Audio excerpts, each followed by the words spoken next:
নমস্কার। আজকে একটা দারুণ উপায় বলবো। এই উপায়টা যদি আপনারা করেন নিশ্চয়ই আপনারা লাভবান হবেন, আপনার সব কাজে সাকসেস পাবেন। তার সাথে সাথে আপনার চন্দ্র গ্রহ, মঙ্গল গ্রহ, শনি গ্রহ ভালো হবে, বলবান হবে।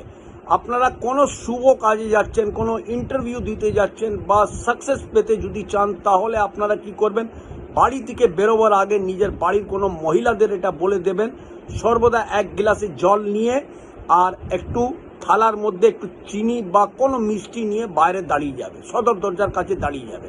আপনি যখন বাইরে বেরোচ্ছেন তখন আপনারা কি করবেন, কিছু পয়সা, খুচরো পয়সা হোক বা নোট হোক, সেটা দিয়ে আপনারা চিনি মুখে বা মিষ্টি মুখ করে আপনারা বাড়ি থেকে চলে যাবেন। সেদিন সেই কাজে সাকসেস পাবেনই পাবেন, সেই সাকসেস পাবেন। তার সাথে সাথে আপনার চন্দ্র গ্রহ, মঙ্গল গ্রহ আর শনি গ্রহ ভালো হবে। আর ওই জলটা আপনারা নিয়ে গাছের গোড়ায় ফেলে দেবেন। ভবিষ্যতে সব সময় যদি আপনারা বাইরে যান এই ক্রিয়াটা করুন।